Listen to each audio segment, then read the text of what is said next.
예, 잠시 쉬는 타임 가지고 2부로 돌아왔습니다. 웜홀까지 얘기했는데 지금부터는 밀러 행성 들어가기 직전과 밀러 행성 들어가서부터 이야기를 했으면 좋겠습니다. 밀러 행성을 택했었는데 이 들어가는 과정에 있어서 약간 트러블이 있었어요. 박사들끼리. 근데 그거는 나름 합리적으로 했던 거 아니야? 좀 애들끼리? 나도 쿠퍼가 그때 상황에서는 어쩔 수 없이 더 우회적이지만 조금 더 좋은 방법으로 우리가 최선의 대안을 찾아보자 이런 투로 얘기를 했기 때문에 그거는 스무스하게 잘 넘어간 것 같아. 거기서 이제 운전을 정말 아슬아슬하게 정말 몇십 년 동안 운전을 안 해본 그 조종사가 정말 아슬아슬하게 정말 잘 착륙을 해요. 난 나사가 만약에 쿠퍼 발견 못했으면 어떻게 우주 갈 생각이었는지 궁금해. 아니 난 난감했던 게 뭐냐면은 이 벌써 12명을 보냈잖아 박사들을.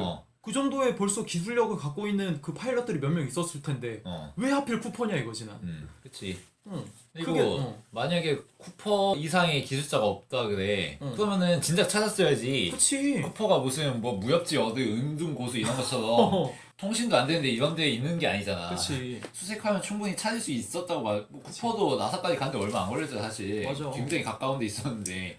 제야에 있는 제갈량이 아니잖아 지금. 그치. 그런 거 생각하면 좀 만듦새가 좀 허술했지 그런 점은 좀. 그냥 나는 또 외적으로 또 봤을 때 나는 몰랐었는데 이런 데가 있었구나 하고 느꼈던 거는 그 아이슬란드에 있는 자리 잡은 그 호수래. 내가 무슨 호수인지는 정확하게 모르겠지만 그 얕은 물 하며 그게 또 그 배트맨 비긴즈 찍을 때 그 마지막 촬영 장소로 어떻게 물색을 해보다가 거기를 또 장소를 찾아냈다가 이제 그렇게 찍은 거라고는 하는데 정말 나는 기가 막히게 잘 찾아냈다고 봐. 그리고 그 파도 같은 것도 주기적으로 이제 오기 시작을 하는데 맞아. 그런 부분도 생각을 못한 거지. 우리가 봤을 때도 딱 봤을 때도 아 저거 벽이네. 아 저 벽이 무슨 저렇게 크냐 그러는데 저거 파도야 그러니까 응? 그렇게 되는 이제 나도 놀라고 이제 사람들도 놀라고 아 저런 것도 이제 있을 법하구나. 그것도 이제 그 박사랑 이제 같이 이론 그 접하는 그 자문위원단들도 이제 다 그렇게 합의를 해서 만들어낸 그 장면이었기 때문에 그게 이제 첫 번째 임팩트가 아니었나 그런 생각을 하게끔 됐지. 그러니까 사실은 이 인터스텔라의 스토리는 결국은 고전설화의 어떤 정형적인 구조와 비슷하잖아. 그 시련을 겪으면서 어떤 고난을 거치고 그래서 목적지까지 도달해서 미션을 컴플리트하고 그 다음에 다시 귀환하는 이런 스토리잖아. 그치. 마치 그 고전설의 바리덱이라든가 뭐 심청이라든가 뭐 이런 거랑 비슷하잖아. 그러면은 마지막에 그런 클라이막스 그러니까 뭐 심청이가 신봉사와 만나는 장면 이런 거 임팩트를 살리려면은 그 이전까지 고난이 좀 있었어야 되니까. 고난이 좀 이 난이도가 높아야 되잖아. 그리고 관객으로 하여금 그거에 대해서 좀 감정이입을 할 수 있어야 되고 맞아, 얘네가 맞아, 진짜 맞아. 빡센 과정 거치는구나 이걸. 맞아. 그래야 나중에 클라이막스가 됐을 때 어떤 감동이 생기잖아. 그래서 이제 밀러 행성이라든가 만행성에서의 여정이 나온 걸 텐데 그런 점에서는 밀러 행성은 나는 무난하게 잘 만들지 않았나 싶어. 나는 약간 생각했을 때 거기서 계속 신호가 계속 전파되는데 왜 저걸 생각을 못했을까라는 생각이 살짝 들긴 하더라고. 그러니까 안타까워서 그걸 약간 감독의 실수다 막 왜 저런 걸 생각 못해 이렇게 막 뭔가 비판하기보다는 너무 안타깝더라고. 여기까지 갔는데 이제 몇십 년을 잃어버리는데 그치. 그게 나한테 느껴지니까 너무 안타까운 거야. 근데 다만 좀 불만이었던 거는 누구야 죽는 동료 이름 뭐지? 아무튼 몰라. 죽는 동료가 죽는 동료 원이라고 그래. 죽는 동료 원이라고 그래. 아무튼 걔가 좀 청소되듯이 죽어버리잖아. 막 쓰레기 청소되듯이. 물 청소? 난 액션의 문제가 많은 게 아니라 만약에 그 동료가 NSA를 구하러 갔다가 얘는 살리고 자기는 죽었어. 그럼 그건 감동이야. 근데 얘는 그게 아니야. 자기가 살려간 게 아니야. 살려간 건 로봇이야. 얘는 그거 구경하다가 얘 들어오는 거 기다려주다가 맞아. 너무 오래 기다려서 죽은 거야 그냥. 아니 오히려 진짜 얘기한 것처럼 그 죽은 동료보다 그 타스 그 기계가 더 부각이 돼버리는 이상한 좀 현상으로 물론 타스가 나쁘다는 건 아닌데 어떻게 이제 도일이다 도일. 기계한테 더 감정을 이입시키는 이상한 이제 그런 쪽으로 이제 흐르게 되죠. 나는 인터스텔라를 좋게 본 관객이든 나쁘게 본 관객이든 도일에 대해서 아마 다들 별 생각이 없었을 것 같아. 내 생각에는. 그치. 그냥 전혀 인상을 못 받았을 것 같아. 그러니까 내가 말했잖아 죽은 동료 일 그냥 그렇게 간다니까 그냥. 근데 사실은 얘의 죽음에도 좀 비중을 부여하는 게 좋으면 좋았지 나쁠 게 없잖아 전혀. 그치. 그렇다고 되게 어려운 테크닉이 필요한 이런 장면도 아니고. 흑인 박사한테 그 이어폰 씌워준 것처럼 뭐 별다른 거가 없었어. 기억이 잘 안 나는 것 같아. 내가 봤을 때. 뭐 하여튼 그렇게 밀러 행성을 떠나게 되고 몇십 년의 시간을 몇십 년? 십몇 년인가? 23년 23년의 시간을 잃어버리고 다시 우주로 떠나게 되고 우주선으로 돌아와 보니 우주선 이름이 인디어던스였지. 로밀리는 미리 깨어나가지고 이미 다 늙어 있고. 맞아. 수염 이렇게 자라나 있고. 완전 인간 승리지 얘는. 자, 혼자서 고독을 이긴 거지. 만 행성 들어가기 전까지의 얘기가 조금 나오는데 그 부분에 대해서 얘기를 해보자면 만행성 들어가기 전도 사실 아까도 얘기했지만 되게 골때리지. 그 NSA가 에드워드 행성 가자고 이렇게 설득하면서 막 자기의 어떤 사감을 드러내잖아. 근데 사감을 드러내는 건 좋다 이거야. 뭐 인간적으로 그럴 수 있는 상황이니까 이 리얼리티가 죽는 건 아니야. 근데 사실은 NSA가 굉장히 지금 입장이 곤란한 처지여야 되잖아. 그치. 얘 구하려다가 동료 한 명도 죽었고 23년도 날렸고 동료는 다 늙어 있고 사실은 되게 처져 있을 이런 입장인데 뭐 그런 상황에서 에드워즈 행성을 가자고 사랑은 엄청 위대한 거라고 뭐 말 같자는 소리 하니까 되게 좀 캐릭터에 굉장히 반감이 들 수밖에 없는. 그러니까 나는 논란이 일부러 이 캐릭터에 관객들이 좀 반감 가지라고 저렇게 만들었나 이런 생각까지 했어 좀. 이런 러브가 있는 반면에 또 다른 러브가 하나 더 나오는 게 있죠. 메시지. 메시지를 딱 봤는데 또 이제 러브가 나와요. 옆에 또 관객은 제 옆에 관객은 또 울고 있었어요. 연두수가 이제 넘어가면서 이제 주기적으로 1년인지는 모르겠지만 이제 주기적으로 이제 메시지를 보내는데 물론 이제 감동적인 장면이고 아까 이제 초반에도 얘기했듯이 매튜 맥커너이가 이제 그런 감정 연기라든가 그런 걸 참 잘한 거는 사실인데 맞아. 이제 거기서부터 이제 성인 딸이 나오면서 이제 괜찮아요 그런 연기가 나오는 거지. 이제 장수원 연기가 나오면서 좀 그런 게 조금은 깨긴 했지만 그래도 감동적이면서 사랑에 대해서는 좋았는데 아까 전에 말한 사랑이랑 또 이게 또 비교가 돼요. 또 이게 또 비교가 되면서 크기 이상하게 이제 짬뽕이 돼서 나가야 되는 뭔지는 설명을 못 하겠는데 조금 뭔가가 뭉클하다가도 이게 좀 확 깨버리는 그런 게 좀 있어서 좀 아쉬웠지. 러브 막 외쳐대다가 뭐야 이거 그러고는 이제 딱 지나가는 그런 느낌이 좀 들었었어요. 그럼 명주도 생각했을 때 여기 만 행성 들어갔을 때 과정은 조금 그랬다? 나는 사랑 강조만 조금만 강도를 줄였으면은 난 그 메시지만 하고 그 합리적인 선택만 딱 해가지고 그렇게만 딱 했어도 논란이 보여줄 거는 다 보여줬다고 생각을 해. 굳이 NSO에 그 사랑 호소를 넣을 필요도 없었어 사실은. 마지막에도 충분히 나오는데 뭐.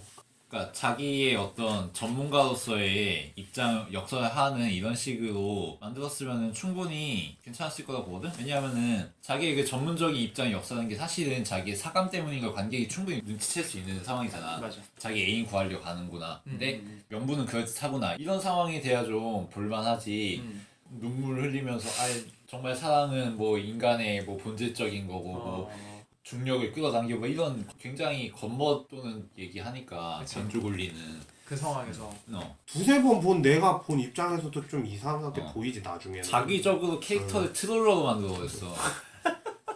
이상하게 만들어버리니까 좀 그런 게 좀 있었지. 나는 보면서 일단은 가장 먼저 놀랐던 거는 그 흑인 멘탈각. 아니 동면도 안 했어. 그 시간이 아까워서. 왜 안 자고 있어? 근데 그 사람이 사실 그 MP3 들으면서 위안받았던 그 사람인데 그 흑인이. 로밀리.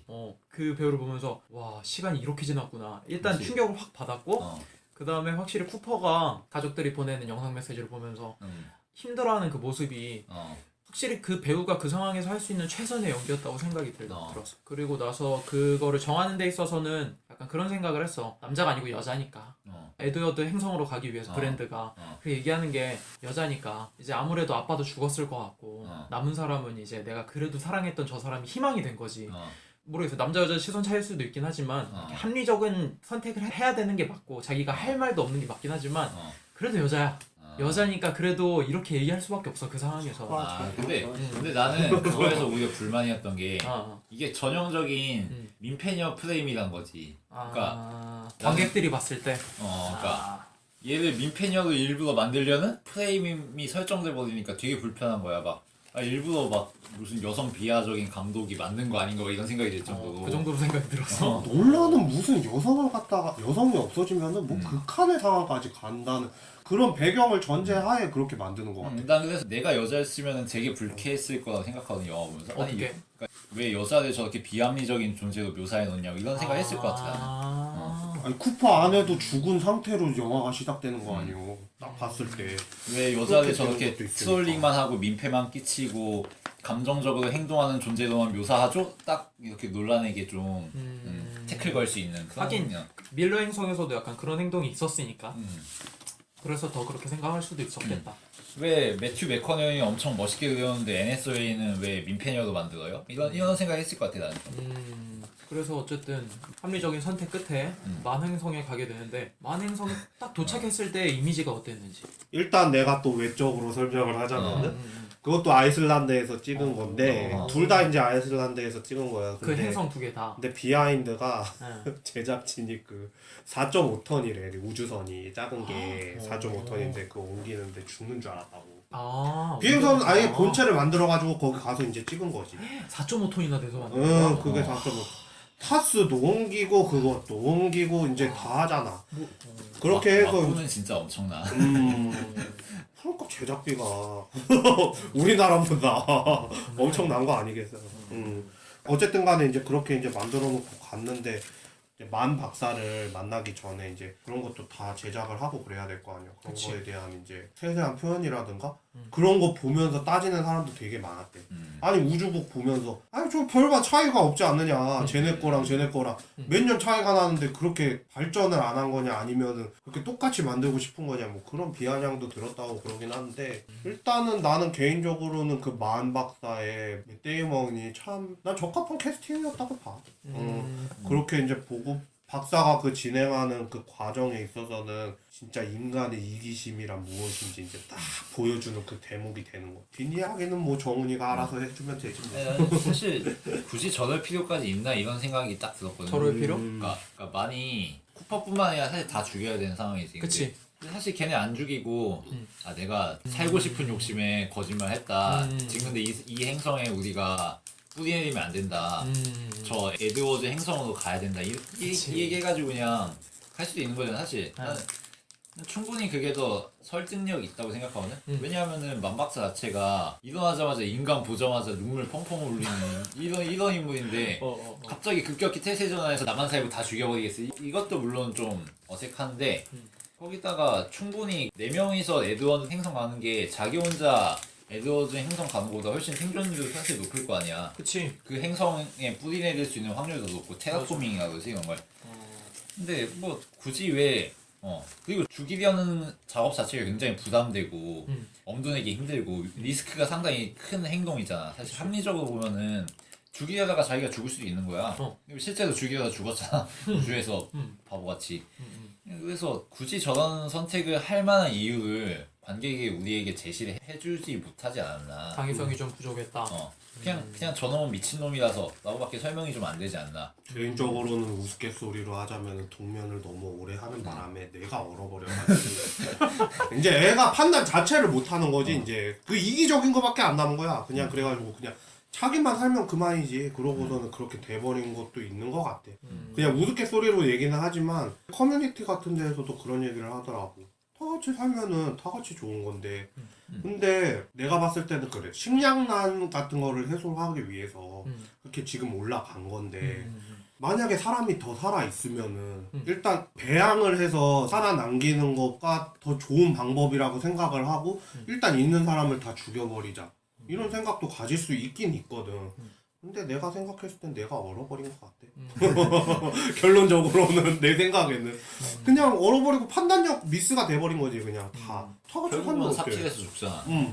야 살아남아봤자 몇 명이냐? 여주인공, 남주인공, 만박사, 흑인박사 4명 살아남는 건데 뭐. 그리고 뭐 이것까지는 사실 생각을 못 할 수가 있는 거긴 한데 좀 더 정교하게 그러니까 자기 이익을 추구하려고 하면은 쿠퍼가 지구 가려고 인디언스 끌고 가려고 하잖아. 그치. 거기에 그냥 나도 지구 갈래 이러고 타. 그래서 쿠퍼 죽이면 돼. 그러면 우주선 자기 거 아니야. 뭐 그럴 수도 있고. 뭐 물론 이거는 이제 정교한 판단이 필요한데 그것까지는 못한다 이렇게 설명은 할 수 있지. 근데 아무튼 내가 생각하기에는 얘가 굳이 살인이라는 굉장히 리스크 크고 자기가 죽을 수도 있고 이런 방법을 굳이 택할 필요가 있느냐. 동료들과 같이 에드워즈 가는 게 더 유리할 수도 있는데 여러모로. 진행자가 생각하기에는 어때? 그래서 그게 확실히 시나리오를 이끌어 나가는 데 있어서는 어. 본인이 생각할 때는 아쉬운 선택일 수 있지만 결국 선택을 했어. 그리고 나는 좀 중요하게 생각한 게 배역을 맡기 위해서 캐스팅을 맷 데이먼? 맷 데이먼을 넣었단 말이야. 어. 그래서라도 약간 관객들에게 그걸 어필하고 싶었던 것 같아. 그러니까 약간 좀 다르게 생각할 수도 있지만 맷 데이먼을 넣으면서 약간 뭔가 충격을 주고 이 사람이 선택한 게 잘못되지 않았다라는 그런 느낌을. 맷 데이먼의 캐스팅에 대해서 어떻게 생각하는지. 맷 데이먼이 아마 나온 영화 중에서 가장 맷 데이먼이 멋없게 나오는 게 아닐까 난 그 생각. 아니 왜 나는 연기 잘했다고 생각해? 그러니까 연기는 잘했는데. 난 연기 잘했다고 생각해. 연기는 잘했는데 찌질해? 캐릭터가 딱 저 찌질이 막 이런 생각밖에 안 드니까 캐릭터에서. 그래 2016년도에 본 시리즈를 기대하자. 보여주지 아직도. 그러니까 맷 데이먼 족간지 막 이렇게 돼야 되는데 맷 데이먼 저 찌질이 막 이렇게 되니까 좀. 그리고 나는 제일 아쉬웠던 점은 흑인 박사가 너무 불쌍하게 죽었어. 그치 완전. 그러니까 23년을 버텨낸 인간 용자 이렇게 막 영웅 이렇게 멘탈가. 만들고 갑자기 5초 만에 순삭돼 버리잖아. 그게 용도 다 끝났으니 폐기 처분해 버린다 이것도 죽은 아니고. 동료 2. 죽은 동료 이지 진짜. 존재감은 조금 있었어. 1보다는 당연히 비교적으로 이제 이어폰도 끼워주시고 이제 수염도 좀 잘라주시고. 근데 너무 처참하게 죽은 것 같아서. 그러니까 왜 시트콤 같은데 보면은 프로그램 끝까지 못하고 이제 하차한 인물들 있잖아. 걔네들 이제 뭐 여행이라든지 아니면 뭐 어디 승진이라든지 뭐 이런 걸로 처리해가지고 분량을 빼버리잖아. 근데 막 그것처럼 너는 이제 너의 분량을 다 했으니까 대충 처리해줄게 이런 느낌이란 말이야 막. 아니, 그런 느낌 못 받았어? 그치. 그런 약간 평면적인 역할이었지 사실. 그래서 좀 다 써먹었다고 너무 쉽게 버리는 거 아니야? 이 23년의 감동은 어디로 가는 거야? 이런 이게 느낌이야. 무슨 막장 드라마도 아니고 갑자기 무슨 픽하면 야 너 죽어. 무슨 그런 것도 아니고 무슨. 나는 또 하나 좀 아쉬웠던 점이 맷 데이먼이랑 이제 쿠퍼 박사랑 같이 싸웠는데 쿠퍼가 파운딩 할 수 있는 자세란 말이야. 위에서 덮쳤어. 그러면은 아무래도 공격이나 방어가 너무 쉬운 자세란 말이야. 근데 맷 데이먼이 누워있는 맷 데이먼이 머리를 이렇게 쳐. 근데 그걸 이러면 우리 둘 다 죽어 이러면서 방어도 안 하고 있는 하지 거야. 마세요. 하지 마세요. 나를 죽이려고 그러고 있는데. 안 돼요, 싫어요. 내 몸은 소중한 거예요. 이러면서 이거 뭐야 살짝 깨버리고 맷 데이먼이 움직이면서 이제 막 얘기를 야 하는데. 특수요원 아니야 특수요원. 맷 데이먼이. 아니 그래도 거기서 그런 상황은 조금 억지로 그 상황을 만들기 위한 장면이라서 맞아. 이걸 넘어가야 되나 말아야 되나 보면서 약간 너무 그런 의구심이 내 들었지. 생각에 심각한 문제까지 아닌데 그 점은 좀 지적할 수 있을 것 같은 게 논란이 액션을 만드는 능력은 좀 떨어진다. 액션을 만드는 능력. 사실 라이즈 때도 그렇고 인셉션 때도 그렇고 나는 액션이 엄청나다 이런 느낌 못 받았거든. 건물만 부수면 베인하고 배트맨하고 일기토 뜨는 장면 라이즈 2번 나오잖아. 처음에는 이제 베인이 완전 배트맨 떡실신 시키고 두 번째는 그 건국일처에 승부를 벌이는데 전혀 그런 느낌이 안 들고 굉장히 좀 허접하단 말이야. 딱 봐도 막 투닥투닥 이렇게 싸우는 느낌. 투닥투닥 느낌이었어 사실. 내가 봤을 때는 아시아계 무술 감독을 한 명을 둬야 돼. 일단은 그러고서도 좀. 근데 마사라츠가 요즘에는 외국 애들도 잘 쓰는데 논란은 아무래도 우리가 좀 넓게 생각해 보자면 우주 배경이기 때문에 그냥 그런 거를 더 부각시키고자 액션 같은 거는 그냥 그 정도로만 한 게 아닌가. 좀 세심한 점을 살짝 놓쳤다는 느낌이 들어. 그런 거는 좀 있긴 하지만 그것 때문에 어쩔 수 없이 과감한 포기를 해버린 게 아닌가? 그런 생각도 들지. 생각을 해보면은. 난 뭐 그렇게까지 크게 거슬리진 않았는데 내가 거슬렸던 부분은 그 둘이서 투닥이다가 갑자기 카메라가 원경으로 전환되는 거야. 막 이 승부가 세상에서 가장 중요한 승부예요 막 이렇게 얘기하는 것처럼 프라이드도 아니고 무슨 놈의. 국가대항전 뭐 이런 거. 아이고. 그냥 둘이 소꿉장난하는 느낌인데 갑자기 원경으로 땡겨줘. 그래서 저건 좀 아닌 것 같은데 이런 생각 들었어 좀. 그 장면은 확실히 누가 봐도 좀 아쉬울 수 있는 장면이라고 생각하고 조금 세심하지 못했나라는 생각이 들고. 자, 만 행성을 떠나고 도킹을 시도하려고 우주로 다시 떠납니다. 이 장면도 좀 얘기할 게 많을 것 같은데. 이 장면은 이제 감동을 만들기 위해서 이제 수동 도킹이라고 하지. 아무튼 이 회전수 맞추고 뭐 볼만한 장면이었다고 생각해. 임팩트 있게. 임팩트 두 번째였지. 첫 번째는 뭐였어? 첫 번째는 아까 전에 파도. 파도. 파도가 첫 번째였고 두 번째는 이제 도킹하면서 이제 밀어내는 이제 블랙홀. 여기에서 조금 외적인 것도 얘기를 해주자면은 내가 조금 조사를 해갖고 온 바에 의하면은 킵손 박사라고 그 이제 블랙홀에 관한 논문을 쓴 사람이 있는데 영화 제작하면서? 그렇지 이제 상대성 이론이라든가 그런 거 물리 이론 쪽은 엄청나게 빠삭한 사람이라는데 무비토크에서 그렇게 얘기를 했었대. 정재승 교수인가 있었는데 그 사람이 얘기를 했었는데 그래비티는 알잖아. 둘 다 그래비티는 알잖아. 그래비션이라고 해가지고 그냥 중력이라고 만들어버린 책이 있는데 두께가 거의 막 국어대사전 그 정도? 그 정도 수준의 책인데 그걸 읽고 다 이해를 했다. 그러면 득도. 그런 책을 이제 쓴 사람이 이거를 이제 영화를 만들면서 이 영화가 개봉을 한 뒤에 또 논문을 3개를 썼대. 블랙홀에 관한 걸. 그러니까 이제 블랙홀에 관한 거에 대해서 이제 확실한 사람이고 논란하고 잘 조율을 했겠지. 그러고선 이제 딱 보여준 장면이 딱 그거였는데 사람들이 봤을 때는 진짜 블랙홀이 저렇게 생겼냐. 이제 다른 영화랑 이제 비교를 해보기 시작을 하는 거지. 이제. 그런 거에 있어서는 나는 잘 표현했다고 생각을 해. 다른 다른 그런 거에 비교해봤을 때 훨씬 더 과학적이고 자세한 거는 내가 잘은 모르겠지만 좀 허술한 부분도 없지 않아 있었지만 그런 거에 대해서는 들어가 보지 않고는 모르는 거 아니에요. 나중에 다른 차원의 세상도 나오긴 하지만 그런 부분에 있어서는 나는 가장 잘 표현하지 않았나. 임팩트 2번째로 뽑는 거는 그런 것도 있고 이제 희생이라는 게 또 나오니까. 나는 한참 이전에 만 박사가 죽어버리는 장면이 너무 전형적인 헐리우드 방식이 아니었나. 그 부분이 너무 아쉬웠어. 보내버려야지 일단은. 영화 전체적으로 만듦새에 있어서 논란의 오리지널리티 이런 게 잘 안 느껴지고 사실은 굉장히 전형적인 클리셰가 많지. 딱 봐도 이 사람은 이런 역할이고 이렇게 끝날 거다라는 게 헐리우드식으로 너무 많이 나갔어. 그 가장 대표적인 게 우리가 아까 동료들 얘기도 했지만 인디어런스 4의 구성원 자체가 백인 남자, 백인 여자, 흑인 남성 이렇게 있고 백인 남자 주인공, 백인 여성은 히로인이고 흑인 남성은 이제 조역 아니야. 강초 역할. 딱 헐리우드적인 전형적인 무슨 RPG 이런 역할 분배하듯이 사실 인종적으로 좀 깔 부분이 있는 거지. 왜 흑인은 항상 조역인가요? 왜 저기서 매튜 맥커너니는 주연이고 뭐 흑인 배우는 조연인 거죠? 뭐 이런 태클도 걸 수 있는 거죠. 남녀 차별에서 인종 차별로 바뀌었구만.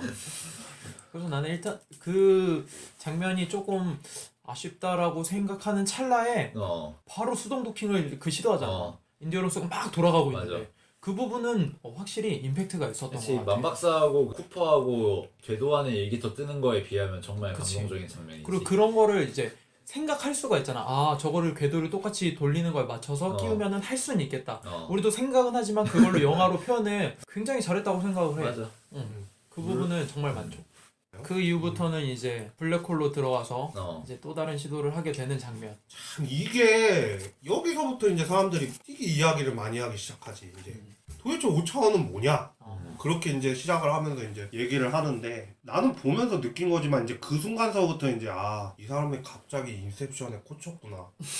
그런 생각이 확 들었지. 우주 인셉션이 돼버린 거. 갑자기 막 이제 뒤틀리고 그런 거 이제 화면이 막 교차하고 뭐 똑같은 게 이제 여러 개 나오고 아니 그 예전에 나왔던 뭐 기억 매체 같은 거 그런 거 해가지고 똑같은 게 이제 자기가 그 방 같은 거를 뭐 만들어 놓고 막 이렇게 겹겹이 이제 딱 표현을 해내는데 그걸 보면서 저 사람이 왜 갑자기 또 인셉션으로 가지? 막 그 생각이 많이 드는 거야. 내 개인적인 생각으로는. 그리고 물론 이제 후반부에 이제 그 스테이를 하기 위해서 막 책장을 밀고 모스보호를 하고 그런데 모스보호도 좀 우리한테 설명을 좀 해주던가 그냥 막 쳐가지고 막 흙이 뭐 이렇게 갈라져서 아니 이것은 S예요 이거는 T예요 막 그러면서 이건 정말 좀 내가 봤을 때는 조금 비교질을 하지 말아야 되는데 너무 상상이 되니까 인셉션이랑 그래서 조금 나는 반감이 돼버렸지. 막 그 전에는 막 긴장감 완전 고조에다가 빠졌으면 이제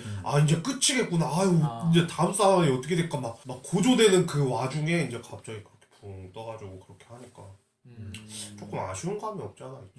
그런데 뭐 나쁘지는 않은데 뭔가 조금 아쉬워. 계속 뭔가 조금 아쉬워. 이 영화의 관건은 결국에는 이 클라이막스 장면 블랙홀 안에 있는 차원 가문 같은 공간이지. 그치. 거기 들어가서 딸과 시공을 초월한 커뮤니케이션을 하게 되는. 맞아. 이걸 인해서 관객이 감동을 불러일으키는 게 목적 아니야. 근데 이게 되려면은 개연성이 있어야지. 영화 처음부터 그 공간으로 밀어넣을 수는 없는 거잖아. 그치. 과정이 있어야 되는 거고 그 과정에서 얘가 왜 어떻게 이 공간에 들어갔게 됐고 이 공간은 어떻게 존재하게 된 거고 이런 설명이 있어야 된단 말이야. 근데 영화에선 그런 게 없어. 그냥 5차원에 있는 어떤 존재들이 블랙홀 안에서 얘를 보호해줘가지고 이 공간에 집어넣었어. 그러면 그냥 마법으로 넣었다 이 말하고 다른 게 전혀 없는 거야 사실은. 그치, 과학적으로 설명할 수 없는 그 어떤 무언가니까. 스토리상 얘가 이 공간 안에 들어가긴 들어가야 돼.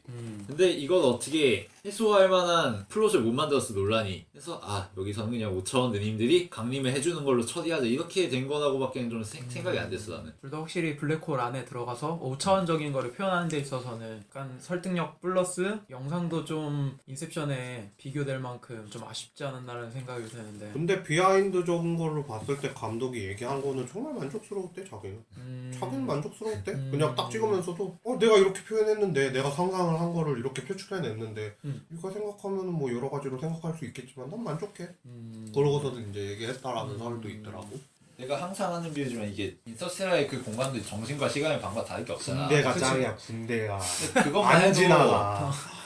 물론 조악하지만 설명이 돼 있단 말이야. 뭐 개왕이 뭐 어떻게 돼가지고 이런 공간이 있네 없네 뭐 지구의 궁전에 그런 공간이 있는데 어쩌고저쩌고 거기서 수련을 하면은 하루가 1년 같이 간다고 이런 얘기 하는데 뭐 그런 식으로 조악하게나마 설명이 돼 있어. 근데 이거는 그게 없어. 그냥 5차원 누님들이 만들어준 일시적인 공간 이거밖에 없어. 그러면 관객은 거기서 그냥 그렇구나 하고 넘어가는 게 과연 맞는 건가. 나는 영화를 거기서 기대를 품고 본 입장이기 때문에 저 정도는 난 납득할 수 없다는 생각을 했거든. 흔히 말하는 데우스 엑스 마키나지. 전형적인 데우스 엑스 마키나. 나도 모르겠어. 그러니까 기계 장치의 신이라는 의미인데 그러니까 자기적으로 신을 투입한 거랑 마찬가지다 이거지. 영화 신안 되는데 어쩔 수 없이.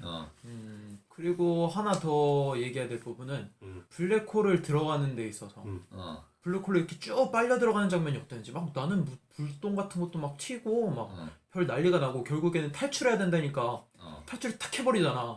그 순간 굉장히 두렵더라고. 난 그때까지가 딱 긴장감 느꼈다니까. 그때까지는 딱 느꼈는데 이제 붕 뜨는 순간에 이제 뭔가가 다 깨진 거지. 맞아. 그 5차원이 나오는 순간. 롤러코스터 떨어지고 있는데 갑자기 기차를 정지하겠습니다. 뭐 이런 느낌. 떨어질까요? 블랙홀 속으로 빨려 들어가는 장면 자체는 그건 뭐 나쁘지 않았다. 나쁘진 않았고 나쁘지 않았는데 이제 그 책장 치고 거기서부터 이제 좀 이해가 안 가기 시작을 한 거지. 너는 좀 달랐어? 나는 일단 블랙홀로 들어가는 과정에 있어서 막 불똥 같은 게 튀고 이러니까 뭔가 생각이랑 좀 다르긴 하더라고. 근데 이게 탈출해야 되니까 이미 비행기가 불타고 있는데 내가 탈출을 해?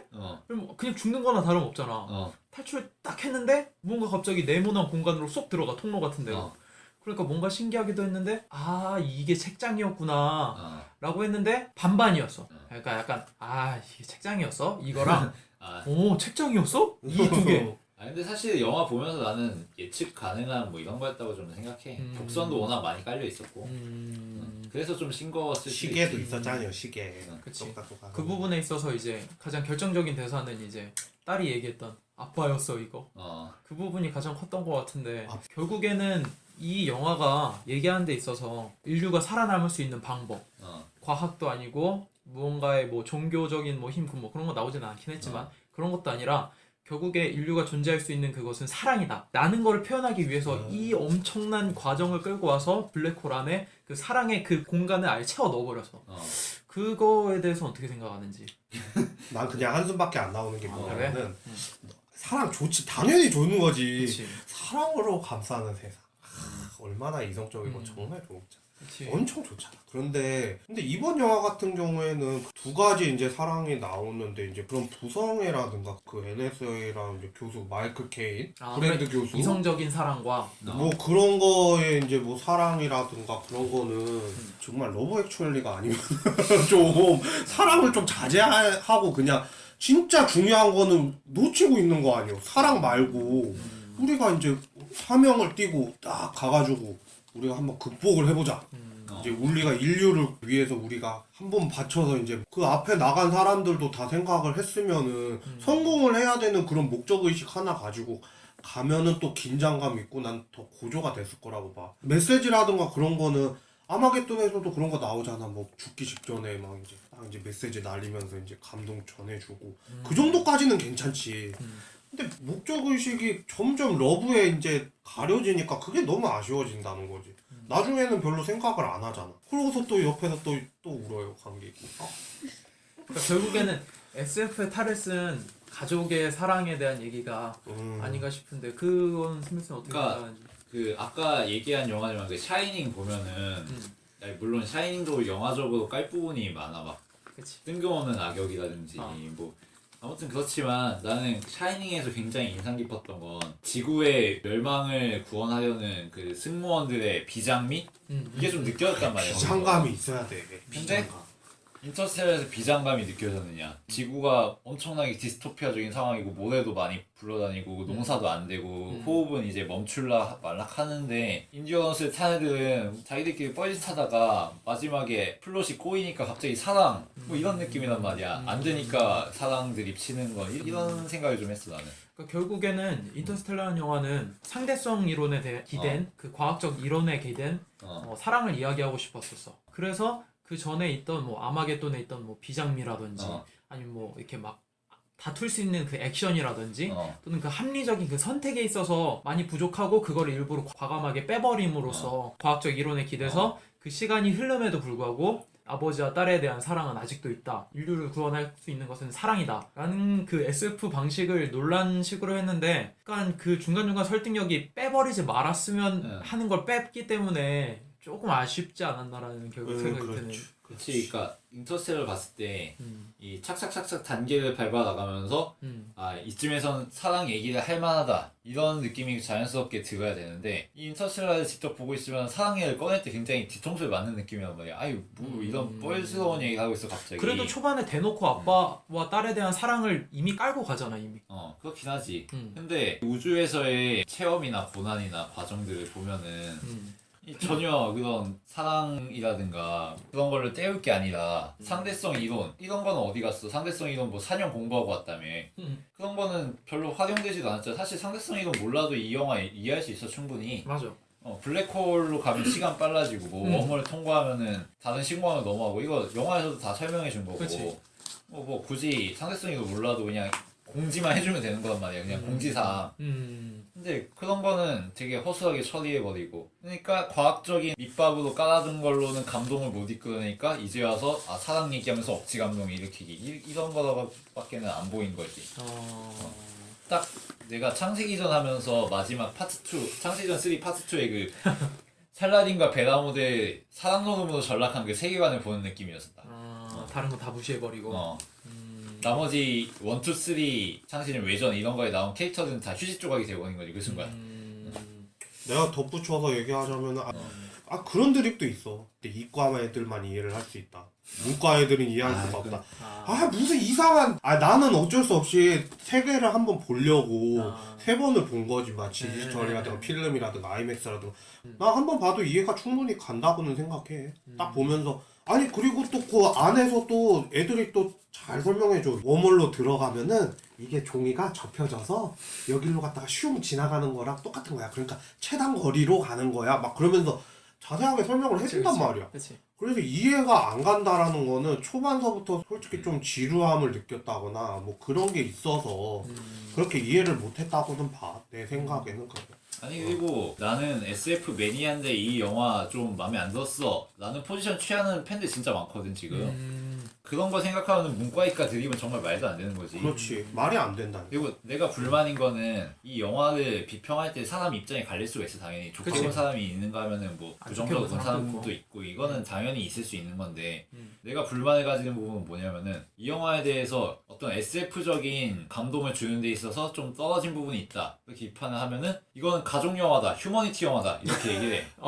근데 반대로 이 영화에 대해서 이거는 그냥 뻔한 가족 영화, 휴머니티 영화, 뭐 인간미를 강조하는 어떤 할리우드 스타일 영화 아니냐 이러면은 갑자기 SF적인 장엄함을 보라고 왜 그렇게만 보냐고 뭐 이런 얘기를 해. 그러니까 자기 편할 때도 논리를 좀 갖다 붙이는 그런 거에 난 좀 보면서 약간 이거 너무 기만적인 거 아니야 이런 생각을 하는 거지. 이럴 땐 SF로 하고 이럴 땐 가족 영화로 하고 마치 핑계대는 것처럼. 논란도 이번에 인터뷰한 거 보니까 이 영화를 이해하려면 상대성 이론을 몇 년씩 공부해야 된다 뭐 이런 얘기 하더라고. 근데 이게 과연 가당한 얘기인지 좀 의문이지. 준행자는 어떻게 생각해? 나도 사실 영화 평면적인 얘기만 봤을 때는 음. 뭐 상대성 이론을 뭐 딱히 공부 안 해도 이해하기에 그렇게 어렵지 않다는 생각은 드는데 우리 셋 다 문과잖아.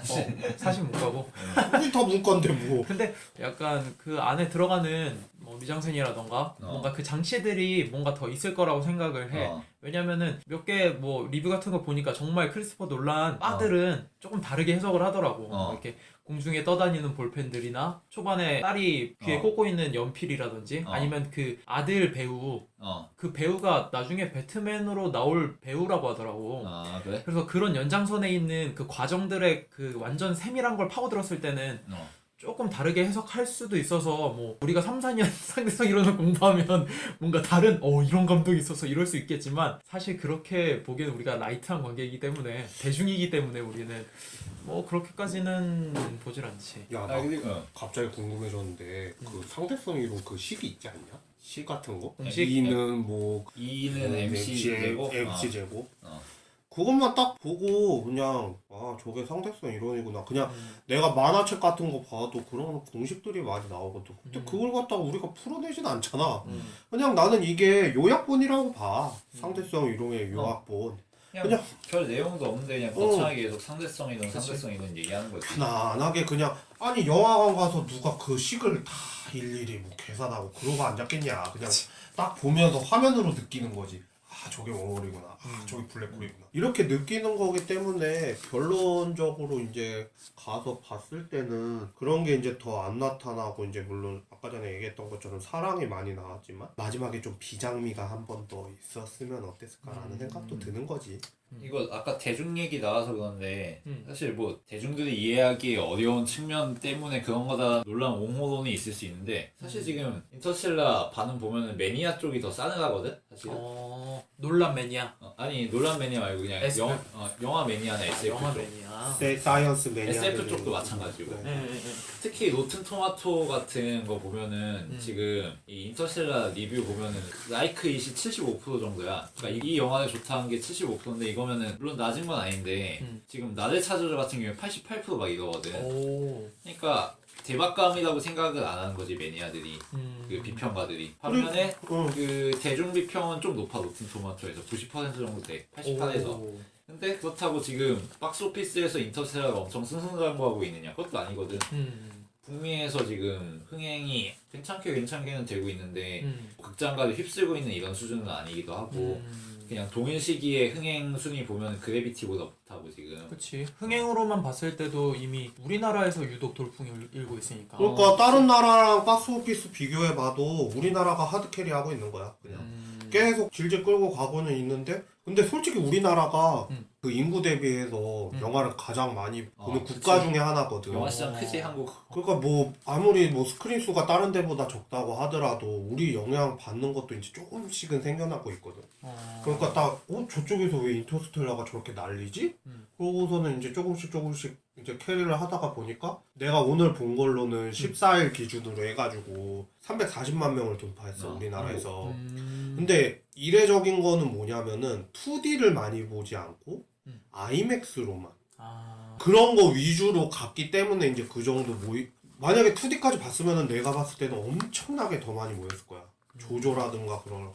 근데 2D로 보면 안 된다. 아까 전에 이제 진행자가 얘기했던 4DX라든가 아니면은 3D는 아니더라고 아이맥스 그거 두 개로 이제 다 커버가 쳐지는 거지. 근데 제작비는 뭐 회수했다니까 일단은 성공한 거지 뭐. 그치? 일단은 손익분기점이 제일 중요하거든. 그치.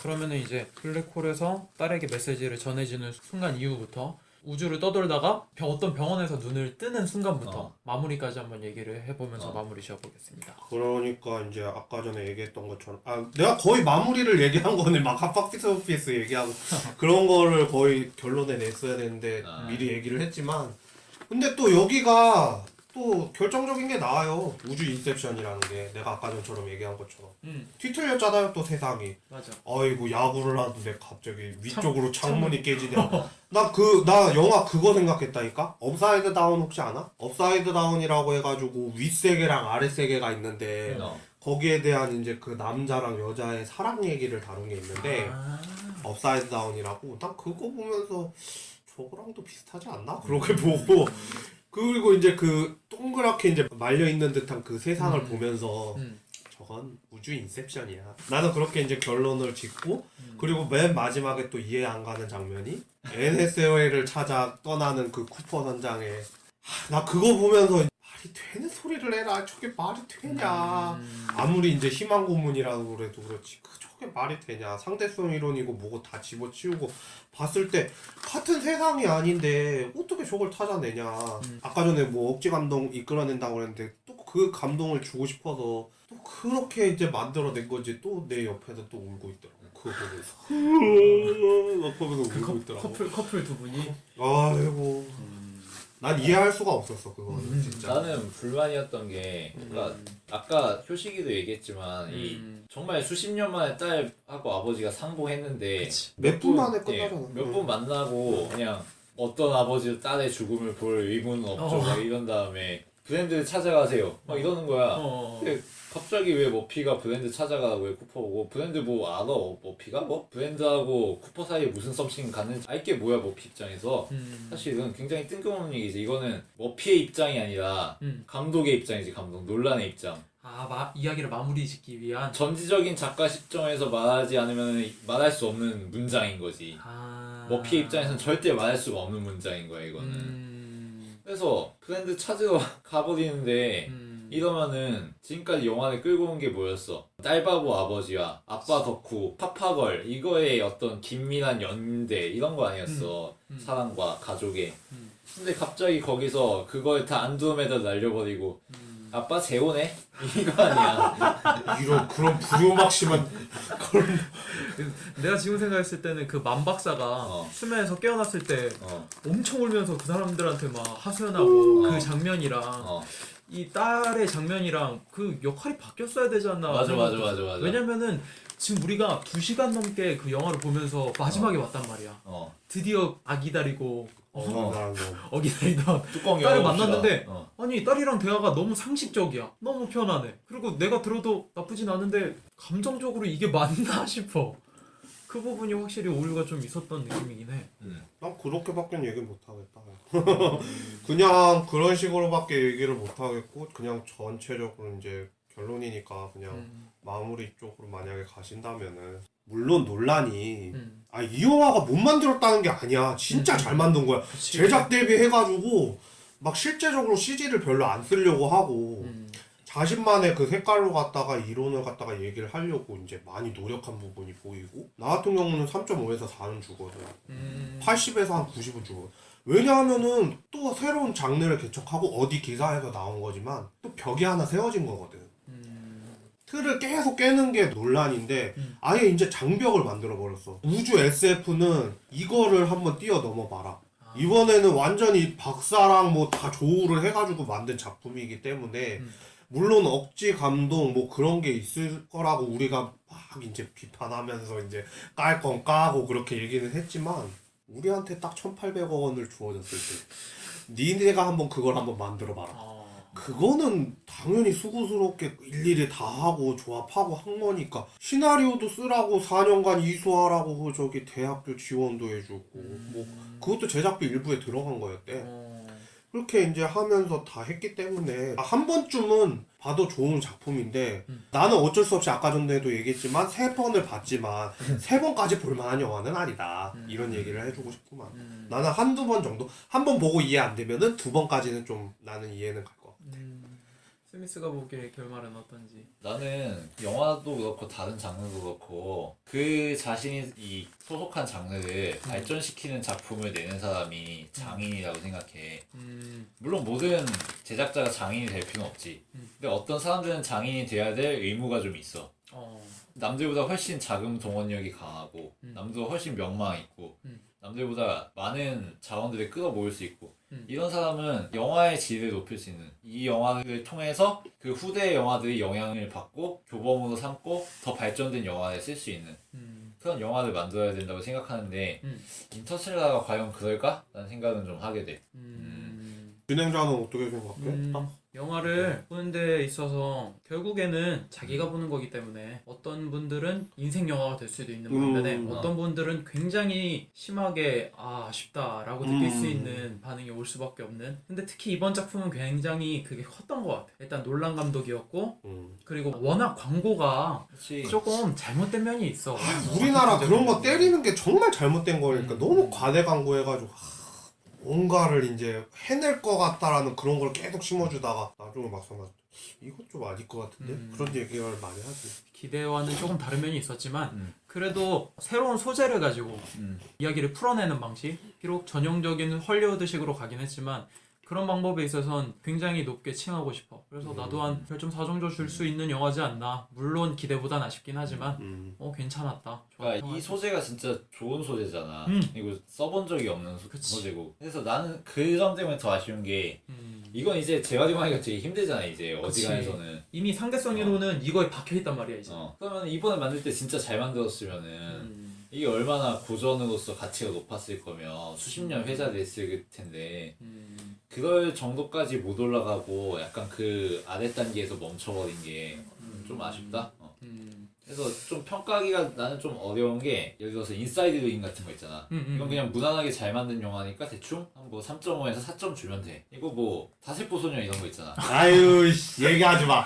이건 아예 못 만든 영화. 클레멘타인 뭐 그런 거 얘기하지 마. 제발. 평가가 쉬워 이런 건 아예 망작이니까. 그치. 근데 인터스텔라 같은 경우에는 가점을 줄 부분이 분명히 있어. 되게 매력 포인트도 확실하고 근데 감점 줄 부분도 많아. 그러면 이거는 되게 평가하기가 난감한 작품이 되는 거죠. 마냥 좋게 평가하자니 이거 보면서 좀 거슬렸던 부분이 있고 그렇다고 막 후려 깎자니 좀 아쉽고 이런 게 좀 있지. 그냥 그러면은 뭐 그런 거 다 따지지 말고 그냥 간편하게 딱 네가 봤을 때는 얼마 정도 줄 수 있을 것 같아. 그냥 별 5개 정도. 처음에는 2.5를 줬는데 사실 2.5도 지금도 그렇게 비합리적이라는 생각은 안 하거든. 딱 중간. 근데 아쉬움이 너프나 이런 걸 좀 제외하고 보면은 3에서 3.5 정도는 줄 수 있지 않을까.